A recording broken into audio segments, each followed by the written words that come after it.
Hey everybody, it's me, UDNtel, here with Bear Juice. Hello. Bringing you a game of Team Deathmatch today on Cracked.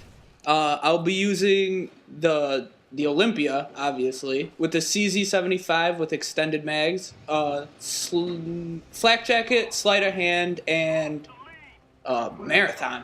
Yeah, because with the Olympia, you really got to close your ground in between the enemies, so That's right. Marathon really helps.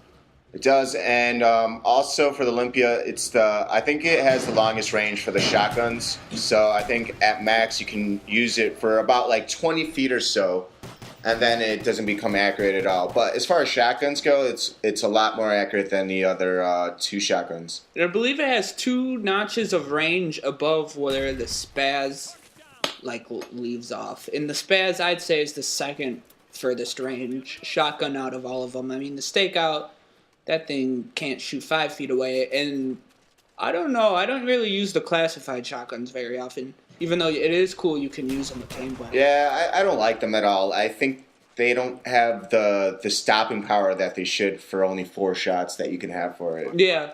Well, when you akimbo them, it's double. Yeah. And so you get 8 shots. The only time I've seen it used good is Nuketown.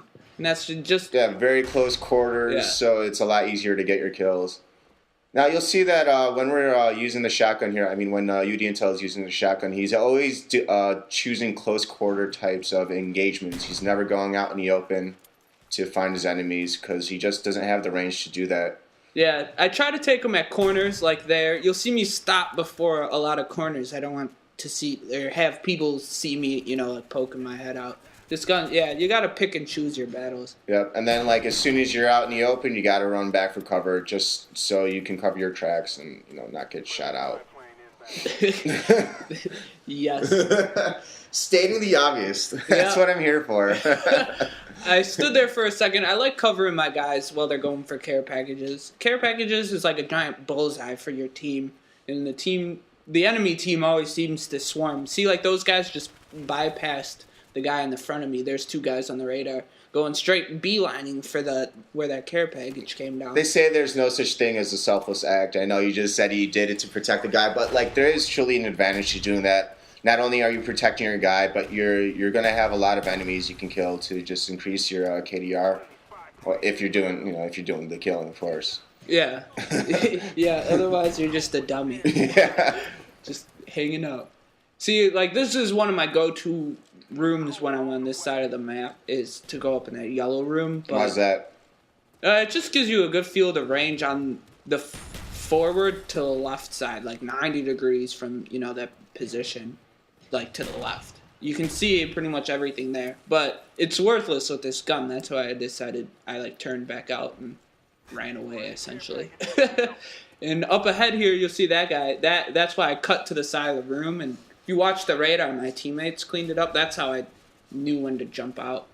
It's just important when to choose your battles, because it's the difference between, getting your kill streak and not getting your kill streak. And it's especially important when you're using short-range guns to choose your battles correctly, because anything over, I would say 30 feet, that range right there that you just saw, you'll pretty much lose no matter what gun it is. I mean, if it's an assault rifle, an SMG, sometimes you'll get a really elite sniper that can take you out in those types of situations.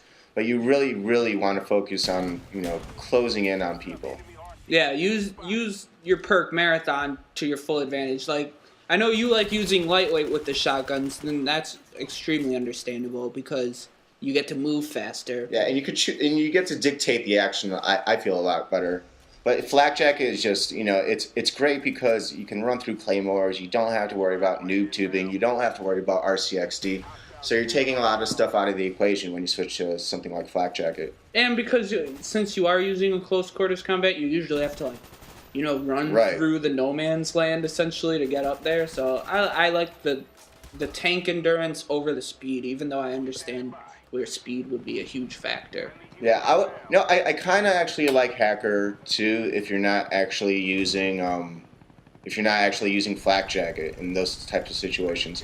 But for me, I feel that specifically with shotguns, that I really have to control how I approach a situation in order to get the most kills with the least amount of deaths, which is my goal for every game. I mean, my goal for every game is to pretty much score as many points as possible, and that really is done through a good KDR. Yeah, and using your teammates. Yeah, using your teammates, like protecting them from care packages, you know. Yeah. And getting those, like, I feel great about myself points. And the good Samaritan points. Of course, and feeling that sweet chain gun. Right? You know, I kind of like that. I really love that they did put that in, actually. That, like, if you do help your teammates out, you do get another 100 points or 50 points. Is it 100, 150 points? For what, rescuing Yeah, someone? rescuing. Yeah, I think it's 100 points. Yeah, so, you know, it's worth it to actually do that. And as you saw, there was a little happy hop right there after all those kills. And we all do that. It's like, woohoo, I just got 9 kills with the Huey. Thank you, Huey. Huey's got to be the most cost-effective kill streak. With Hardline on, it's 8 kills. And, I mean, for, like, kill streaks and how much damage you can do with them, it, like, steps it up. Yeah, totally. You know? It's totally worth getting them. It brings it up to the 11. And when you mix it up with, like, Hueys and dogs, I mean, then it's just crazy. Because, you know, anybody's camping around. Nobody can camp around, I mean. And anybody who isn't camping gets shot out by the Huey. Yeah. And as you saw there... the crouch jump really saved me. But, all right. Hope you guys like it. Thank you very much.